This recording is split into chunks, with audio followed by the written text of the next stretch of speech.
28 November Shanidev মার্গী হচ্ছেন। তার ঠিক পরের দিন অর্থাৎ 29 নভেম্বর বুধ সরাসরি গোচর শুরু করবে।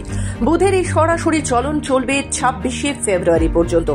অন্যদিকে শনি সরাসরি অবস্থানে থাকবে 26 জুলাই পর্যন্ত। জ্যোতিষ শাস্ত্রে মনে করা হয় একই সময় দুটি প্রধান গ্রহের সরাসরি হওয়া অনেক রাশির জন্য সৌভাগ্যের দরজা খুলে দেয়। বিশেষ করে ব্যবসা ও আর্থিক ক্ষেত্রে উন্নতি স্পষ্টভাবে দেখা যায় এই সংযোগে। বিশেষজ্ঞদের মতে এবারও তার ব্যতিক্রম হবে না। বুধ শনির যৌথ প্রভাবে কয়েকটি রাশি ব্যবসা, আর্থিক স্থিতি এবং কর্মজীবনে বড় সাফল্যের সম্ভাবনা তৈরি হচ্ছে।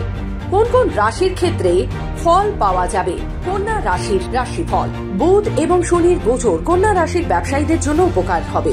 এই সময়কালে আপনার আর্থিক অবস্থা ভালো থাকবে, ব্যবসার প্রসার বৃদ্ধি পাবে। যদি আপনি এই সময় একটি নতুন ব্যবসা শুরু করতে যাচ্ছেন তাহলে এই সময়টি আপনার জন্য খুবই ভালো হবে। আপনি এই সময়কালে একাধিক ব্যবসাও করতে পারেন। বৃষ রাশির ফলাফল। বুধ এবং শনির গোচরের কারণে বৃষ রাশির জাতক জাতিকারা ব্যবসায় ভালো সুবিধা পাবেন। এই সময়কালে আপনার বিনিয়োগ করা অর্থ থেকে দ্বিগুণ লাভ পাবেন। ব্যবসার প্রসারিত হবে। ব্যবসায়িক উদ্দেশ্যে আপনাকে দীর্ঘ ভ্রমণে যেতে হতে পারে। ধনু রাশির ফলাফল। ধনুরাশির জাতক জাতিকারাও এই সময়কালে ভালো সুবিধা পাবেন। আপনার কাজের মাধ্যমে আপনি দিন দিন উন্নতি করবেন। আপনার আত্মবিশ্বাস বৃদ্ধি পাবে। আপনার প্রতিভাও ভালো ন্যায় বিচার পাবে।